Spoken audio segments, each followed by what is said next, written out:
ये फ्री वाले में ऐसे ही रहता है।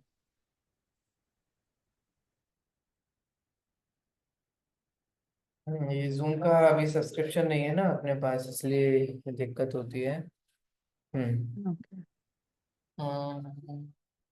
हाँ, तो अपन ये बात कर रहे थे मैन्युफैक्चरिंग की और एक्सपायरिंग एक्सपायरी की। तो आप जब कोई भी चीज़ प्रोडक्ट खरीदते हो मार्केट में भी, तो उसकी मैन्युफैक्चर डेट और उसकी एक्सपायरी डेट देख के लेते हो कि नहीं लेते हो? कैसे ले लेते हो?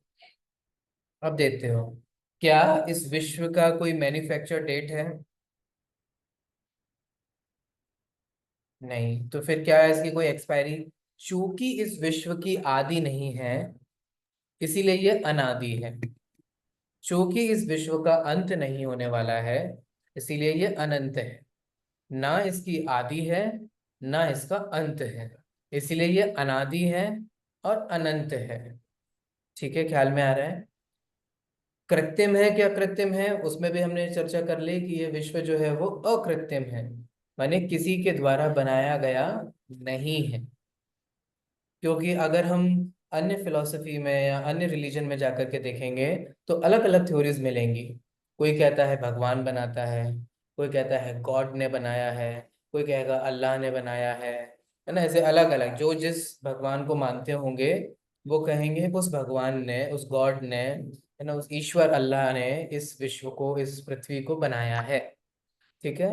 परंतु जैन दर्शन में इस मान्यता का खंडन किया जाता है। आप लोगों ने कभी पढ़ा है? इसे बोला जाता है ईश्वर कर्तृत्व खंडन। अगर आपने कभी कोई न्याय के टेक्स्ट पढ़े हों किसी ने, तो उसमें ये आता है। कभी किसी ने, आपने ये विषय पढ़ा है जन ईश्वर कर्तृत्व खंडन करके? नहीं सर। टाइटल समझ में आ रहा है? हाँ वो समझ। हम्म। यस सर, वो आया। क्या समझ में आ रहा है आपको टाइटल से? कि ईश्वर ने बनाया है, इस बात का मतलब खंडन किया गया है। हम्म। एक मिनट में आपको भेजता हूँ कुछ ग्रुप पे, उस फिर अभी अपन उस पर चर्चा करने वाले हैं।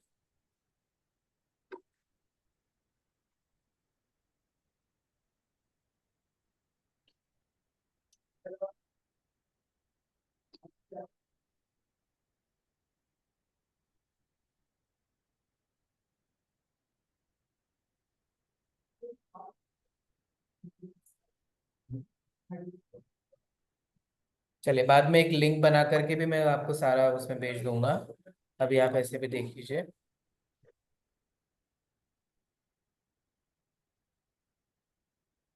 ये शॉर्ट में है। ठीक है, बहुत जगहों पे बहुत ज़्यादा चर्चाएं हैं, बट वो आप लोगों के लिए दिक्कत हो जाएगी। ये एक बुक है, बहुत सारे बुक है कॉस्मोलॉजी को, आपको बहुत सारी बुक मिल जाएंगी आपको, इंग्लिश में, हिंदी में, है ना, पिक्चर सहित, बिना पिक्चर के, ऐसे बहुत सारी चीज़ें मिल जाएंगी। आप किसी को भी रेफर कर सकते हैं। ये एक प्रकरण है जो आप बाकी किसी अन्य सेमेस्टर्स में नहीं पढ़ेंगे या किसी अन्य पेपर में नहीं पढ़ेंगे, और अपने कॉस्मोलॉजी से रिलेटेड है, इसलिए अपन पहले इसको समझेंगे। यह विश्व जो है वो किसी व्यक्ति के द्वारा बनाया गया नहीं है। ये बात समझ में आ रही है आप लोगों को? किसी व्यक्ति के द्वारा बनाया गया नहीं है। हाँ हाँ, ठीक है भैया, व्यक्ति के द्वारा बनाया नहीं है, ये तो हमें समझ में आती है। व्यक्ति की समर्थ कहाँ है? घर बना नहीं पा रहा है, विश्व कहाँ से बनाएगा? तो व्यक्ति ने तो नहीं बनाया, ठीक है, मान लिया। लेकिन भगवान ने तो बनाया, वो तो सर्वशक्तिमान है। हमारे और आपके बस की तो नहीं है, क्योंकि हम शक्तिशाली नहीं हैं, हम शक्तिहीन हैं। लेकिन भगवान, वो तो शक्तिशाली हैं। उन शक्तिशाली भगवान ने इस विश्व का निर्माण किया। ठीक है। इस थ्योरी का हमारे जैन आचार्यों ने खंडन किया। थ्योरी समझ में आ रही है? कौन सी थ्योरी की बात कर रहा हूं? कि एक पावरफुल व्यक्ति ने, which is known as God, भगवान, ईश्वर, अल्लाह, अन्य नाम, ब्रह्मा, विष्णु, महेश, एटसेट्रा एटसेट्रा, ठीक है, जो भी नाम कहना हो, उस व्यक्ति ने, उस सर्वशक्तिशाली व्यक्ति ने इस विश्व की और इस विश्व के, जब हम विश्व बोलते हैं तो उसका मतलब क्या होता है? जैसा भी विश्व है, जो अलका जी के पीछे दिखाई दे रहा है आप लोगों को, है ना, उस विश्व की है ना, और उसमें रहने वाले जीवों की, है ना, चाहे वो मनुष्य हो, चाहे वो तिर्यंच हो, चाहे वो पेड़ पौधे हो, त्रस हो, स्थावर हो, ये सब पढ़ा है तत्व सूत्र में आप लोगों ने। त्रस, स्थावर, एक इंद्रिय, दो इंद्रिय, तीन इंद्रिय, चार इंद्रिय, पांच इंद्रिय, संगी असंगी, मनुष्य, तिर्यंच, नरक, देव, इन सब की निर्माण किसने किया है? उस भगवान ने किया है। ठीक है, ये क्या है? ये है एक थ्योरी जो यूजुअली हर रिलीजन जो है, हर माने मोस्ट ऑफ द रिलीजन अपने अपने भगवान को वो शक्तिशाली व्यक्ति कहते हैं, और उसने इस विश्व का निर्माण किया है ऐसा बताते हैं। थ्योरी समझ में आ रही है आपको? क्योंकि फिर हम आगे बढ़े, इतना समझ में आया ये थ्योरी क्या है? हर रिलीजन वाले ये थ्योरी यस। देते हैं। अब ये समझिए, इस थ्योरी को तर्क से, logically, without lots of arguments, हमारे आचार्यों ने इस थ्योरी का खंडन किया है, इस मान्यता का खंडन किया है कि नहीं, दिस कांट बी पॉसिबल। क्या नहीं हो सकता? कि किसी एक व्यक्ति ने, एक भगवान ने इस विश्व को, या मुझे और या तुम्हें और हम सबको जिसने बनाया हो। क्यों नहीं हो सकता? क्या दिक्कत है? आपके घर का क्या जा रहा है? मान लो ना। ठीक है, तो देखिए, अब आचार्य कहते हैं कि उनके घर का क्या जा रहा है। आचार्य तो घर छोड़ देते हैं, वो गृह त्यागी हैं। ठीक है, देखिए, ये तो बहुत शॉर्ट में है। आप लोगों को अगर डिटेल में पढ़ना हो तो मुझे बता, मैंने पढ़ना हो सेल्फ स्टडी होगा, मैं नहीं पढ़ा पाऊंगा क्योंकि समय नहीं है अपने पास इतना। लेकिन इसको बहुत डिटेल समझाया गया है।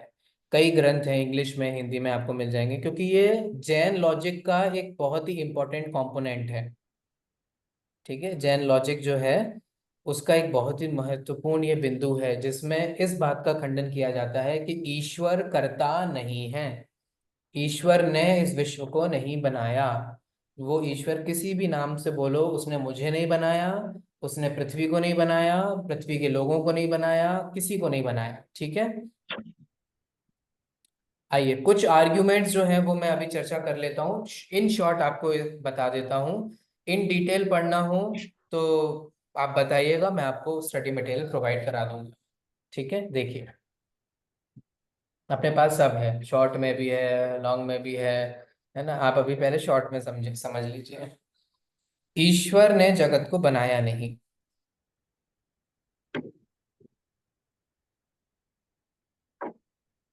देखिए, ईश्वर ने जगत को बनाया नहीं किंतु बताया है। दोनों में डिफरेंस समझ में आ रहा है? हम ये मान, हमारे जैन दर्शन ये मानता है कि उन्होंने इस विश्व को बनाया नहीं है, बताया है। बताया माने अपनी दिव्य ध्वनि में। ठीक है, विश्व का सर्जन, संचालन ईश्वर नहीं करता। सर्जन समझते हैं? सर्जन का मतलब होता है बनाना, मैन्युफैक्चर करना। ठीक है, कोई एक नया प्रोडक्ट बनाना। संचालन करना, उसको देख रेख करना, उसको मेंटेन करना। ठीक है, मैं थोड़ा थोड़ा इंग्लिश में भी बोलता जाऊंगा ताकि सुमन जी हैं, और अच्छा, आज वो नहीं आए, क्या नाम है उनका? सिमर जी। सिमर। सिमर सिमर जी, जी। हाँ हाँ, सिमर जी नहीं है आज।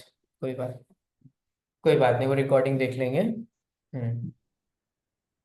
हाँ, तो अपन क्या चर्चा, हाँ, तो इस विश्व को किसी ने मैन्युफैक्चर नहीं किया, कोई इसको मेंटेन नहीं कर रहा है। क्योंकि आप देखेंगे वैदिक फिलॉसफी में वहाँ तीन अलग अलग भगवान हैं, कंप्लीटली डेडिकेटेड टू पुस्तक और द। सर। बस हाँ, सर वॉइस ब्रेक हुई। अब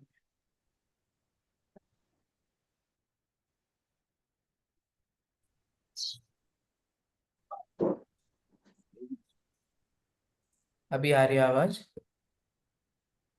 ये सर हाँ सर जी अभी सर। क्लियर है, अभी आ रही है। अब अभी ठीक है?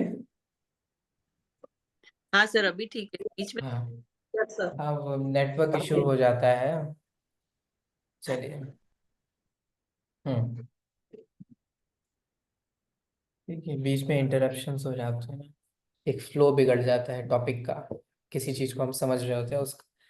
देखिए, तो जैन दर्शन क्या कहता है? हाँ, अपन ये बात कर रहे थे कि कोई सृजन नहीं करता। ठीक है, वो गलत लिखा है, सर्जन लिखा है, वो सर्जन गलत लिखा है, उसको सृजन होता है। हिंदी गलत लिखी है उसमें। ठीक है, सर्जन नहीं होता, सर्जन तो इंग्लिश का अलग होता है और हिंदी में सर्जन कुछ नहीं, सृजन होता है। ठीक है, तो विश्व का किसी ने सृजन माने किसी ने बनाया नहीं है। ठीक है, और उसका कोई संचालन करने वाला नहीं है। ठीक है, उसको कोई मेंटेन नहीं कर, क्योंकि अगर आप दूसरी फिलॉसफी में देखेंगे तो जैसे ब्रह्मा विष्णु महेश, ये तीन माने गए हैं। सुना है ये ब्रह्मा विष्णु त्रिमूर्ति कॉन्सेप्ट? जानते हैं थोड़ा बहुत? Yes, yes sir. क्या जानते हैं बताइए, क्या सुना यही आप लोगों बोलते ने? हैं कि हम्म। इस विश्व का निर्माण ब्रह्मा विष्णु महेश के द्वारा किया जाता है। मतलब वही अपने रूप बदल बदल के मानव के रूप में जन्म लेते हैं और सृष्टि का निर्माण करते हैं। हम्म।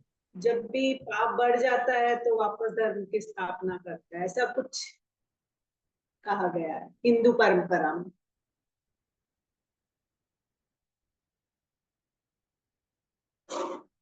ठीक है, बहुत अच्छी कोशिश की आपने। ठीक है, तीन चीजें होती हैं विश्व को बनाना। 10 मिनट में हमारी मीटिंग एंड हो जाएगी। ठीक है, तो आप लोग जुड़ जाइएगा। हाँ, विश्व को बनाना, ठीक है, विश्व का संचालन करना और विश्व को नष्ट कर देना। ठीक है, तो ऐसे तीन अलग अलग हैं। ब्रह्मा जी ने विष्णु बनाया, विष्णु जी उसके संचालन है, महेश उसके संहारक है। ठीक है, तो ऐसा मानते हैं कि ये एक किसी ने बनाया है, कोई उसका संचालन कर रहा है, कोई उसका सृजन कर रहा है। जैन दर्शन में ऐसा नहीं मानते हैं। देखिए, अब ईश्वर को जगत का कर्ता नहीं मानते हैं। ईश्वर को जगत कर्ता मानने में क्या प्रॉब्लम है वो देखिए। सबसे पहला क्वेश्चन जो खड़ा किया, ये तो बहुत शॉर्ट में, मैं आपको पहले ही बता रहा हूँ, ये बहुत शॉर्ट में आपको समझा रहा हूँ, बाकी बहुत डिटेल्ड और अच्छे एक्सप्लेनेशंस हैं। ठीक है, सबसे पहला क्वेश्चन क्या, ईश्वर को क्या प्रयोजन है जिसके निमित्त वह इस समस्त दुविधा से ग्रस्त हो? दुविधा समझ रहे हैं? आपको भी एक खाना बनाना पड़ता है, सब्जी बनानी पड़ती है या कोई चीज बनानी पड़ती है, तो एक बर्डन आता है कि अब ये बनाना है, अब ऐसा करना है। ईश्वर जो कैसा है, सुखी है, उस सुखी ईश्वर को ऐसी कौन सी दिक्कत हुई या ऐसी कौन सी समस्या हुई या क्या एकदम से रुचा जो विश्व को बनाने का भाव आया? समझ में आया? अगर कोई पहले सुखी है, ऑलरेडी से ही सुखी है, ठीक है, तो उसको ऐसा क्यों विकल्प आएगा कि मैं कुछ करूं या मैं कुछ ऐसा करूं? अगर कोई अनंत सुखशाली है, अनंत सुख वाला है, तो वो तो अपने अनंत सुख का वेदन करेगा। ठीक है, वो अनंत सुख का वेदन करेगा, उसको ये क्यों भाव आएगा कि मैं चलो जाकर के कुछ बनाऊं या ये करूं या ये करूं? उसे इच्छा क्यों होगी? देखो आप ये समझो, इच्छा जो है वो हमारी दुख का कारण होता है। ठीक है, आप लोग भी अपने अपनी लाइफ में एनालाइज कीजिए। इच्छा जो होती है वो आकुलता को उत्पन्न करती हैं। आकुलता जो है वो दुख का लक्षण है। तो हमें भी कोई इच्छा होती है तो हम उस इच्छा से दुखी होते हैं, और जब तक वो इच्छा पूरी नहीं होती है तब तक दुखी बने रहते हैं। होता है कि नहीं होता है? ऐसा फील करते हैं कि नहीं करते हैं ना? कोई एक चीज को खाने की इच्छा है, जब तक नहीं मिलेगा तब तक दुखी। कोई एक चीज को पाने की इच्छा है, जब तक वो नहीं होगा तब तक दुखी। तो ऐसे ही इच्छा जो है वो अपने आप में दुख का ही कारण है। जब ईश्वर सर्व शक्तिशाली है तो उसको ऐसी इच्छा क्यों होगी कि मैं किसी चीज का निर्माण करूं?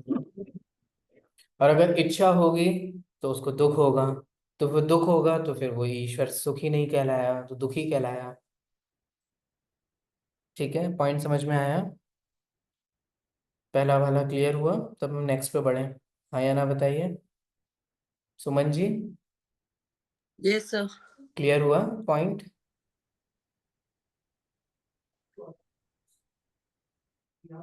सेकंड पॉइंट वो कह रहे हैं, वह इस प्रकार का निर्माण ही क्यों करता है? उसको, उसका उद्देश्य क्या है ये सब कुछ करने का? देखो, आप लोग बिना उद्देश्य के कुछ करते हो क्या? ये बताओ। प्रयोग ऐसा कहा, वो सॉरी इंग्लिश के, संस्कृत में ऐसा कहा जाता है, प्रयोजनम बिना मंदोपि न प्रवर्तते। प्रयोजनम अनुद्देश्य मंदोपि न प्रवर्तते। बिना काम के तो मंद से मंद व्यक्ति भी कुछ नहीं करता। ठीक है, बिना प्रयोजन के तो मंद से मंद व्यक्ति भी अपना कार्य जो है वो नहीं करता। ठीक है, तो अगर ईश्वर ने इस विश्व का निर्माण किया तो उन्होंने क्यों किया? उनका ऑब्जेक्टिव क्या है, बस हमें ये बताइए।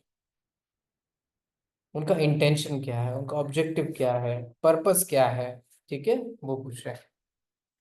फिर जब वो निर्माण करते हैं तो फिर इस प्रकार से निर्माण ही क्यों करते हैं? मतलब क्या?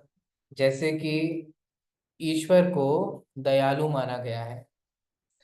ठीक है, करुणा का निधान माना गया है, भोला भाला माना गया है, वे दयालु हैं, वे हम पे कृपा करते हैं, ये सब माना गया है कि नहीं माना गया है? ठीक है, तो जो दयालु ईश्वर है वो दुख देने वाले नरक क्यों बनाता है?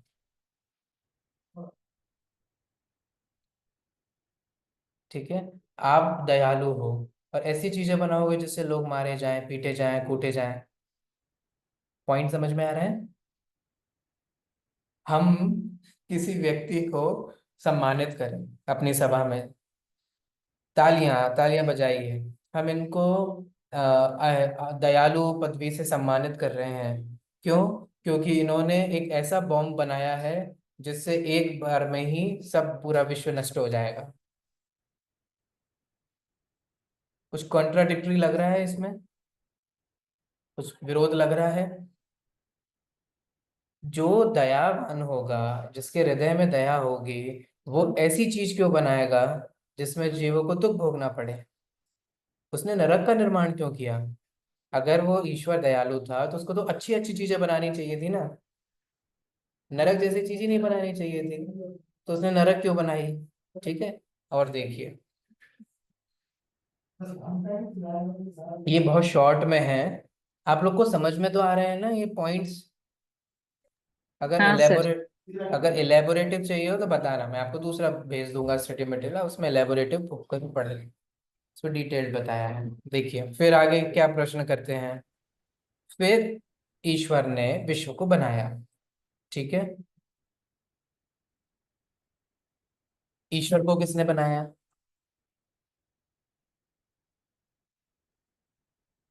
बोलिए। नहीं नहीं नहीं, वो तो खुद बना है, उसको किसी ने नहीं बनाया। तो वो जब खुद बना हो सकता है तो फिर विश्व नहीं खुद बना हो सकता है? अच्छा, जो ईश्वर था, उस ईश्वर के शरीर तो था ना, उसके शरीर को किसने बनाया? पॉइंट टू बी नोटेड, यहाँ अपने ईश्वर की बात नहीं चल रही है, दूसरी फिलॉसफी में जो ईश्वर माने गए उनकी बात चल रही है। और वो सशरीरी है, अपने यहाँ तो अशरीरी सिद्ध भी है। तो जो भगवान थे, भगवान की बॉडी थी, वो किसने बनाई? पॉइंट समझ में आया? क्वेश्चन समझ में आया? ठीक है, अगला क्वेश्चन, वो रॉ मटेरियल कहाँ से आया जिससे भगवान ने कुछ बनाया? कुछ चीज होगी ना, आप रोटी बनाते हो, उसका रॉ मटेरियल चाहिए होता है ना, ऐसे थोड़ा ना हवा में से बना देते हो रोटी, उसका रॉ मटेरियल चाहिए होता है। ठीक है, तो वो रॉ मटेरियल कहाँ से आया? तो अगर वो रॉ मटेरियल था तो वो ऑलरेडी से इसका मतलब विश्व था, आपने क्या बनाया? ठीक है, और अगर वो जो रॉ मटेरियल था वो किसने बनाया? गेहूं बीज से आया सर। बीज किसने बनाया? बीज बीज भी गेहूं से ही आया, हम्म और फसल से ही गेहूं आया, और वो बीज भी को फसल किससे वापस आया? आई। वो सर साइकिल चलती गई एक दूसरे से आपस में। नहीं, आप क्वेश्चन नहीं सुन रहे हो, यहाँ गेहूं बीज की बात नहीं चल रही है, अगर आप ढंग से सुनो ना। नहीं नहीं, मतलब विश्व भी, मतलब जो बना हम्म है, पृथ्वी भी किसने बनाई जब हम बात करते हैं तो हम्म ब- भगवान ने मतलब नहीं बनाई, वो भी अपने आप बनी मतलब। वही तो हम बात कर रहे हैं।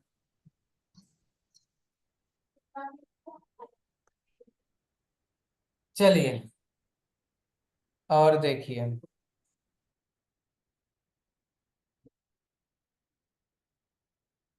फिर ईश्वर ने अगर बनाया, तो अगर कोई भी कुछ बनाता है तो वो तो अच्छी से अच्छी चीज बनाता है कि नहीं बनाता है? तो इस दुनिया में बुरी चीज क्यों है? बुरे व्यक्ति क्यों हैं? बुरे लोग क्यों हैं? अगर भगवान बनाता है तो भगवान को तो अपने भक्त ही बनाने चाहिए। फिर इस दुनिया में नास्तिक क्यों है? ख्याल में आ रहा है? इस दुनिया में भगवान के भक्तों को परेशान करने वाले क्यों हैं?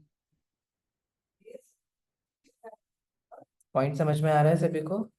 कोई भी चीज कोई भी बनाएगा तो वो अच्छे से अच्छा बनाएगा। मैं अगर कोई चीज बनाऊं, ठीक है, और ऐसी चीज आप खुद देखो, अगर आपके बच्चे आप ही को ही अपोजिशन करें, आपका ही विरोध करें, आपको ही तिरस्कृत करें, तो आपको कितना बुरा लगता है? दुख होता है कि नहीं होता है? ये बताओ, हमारे बच्चे ही हमारा कहा हुआ नहीं मान रहे, हमारे ही विपरीत जा रहे हैं, हमसे ऐसे कर रहे हैं, तो आपके तो हाथ में नहीं था, ठीक है, बच्चे को डिजाइन करना। भगवान के हाथ में था ना। भगवान ने ऐसे व्यक्ति क्यों डिजाइन किए, ऐसे लोग क्यों डिजाइन किए, फिर उनके ऐसे परिणाम क्यों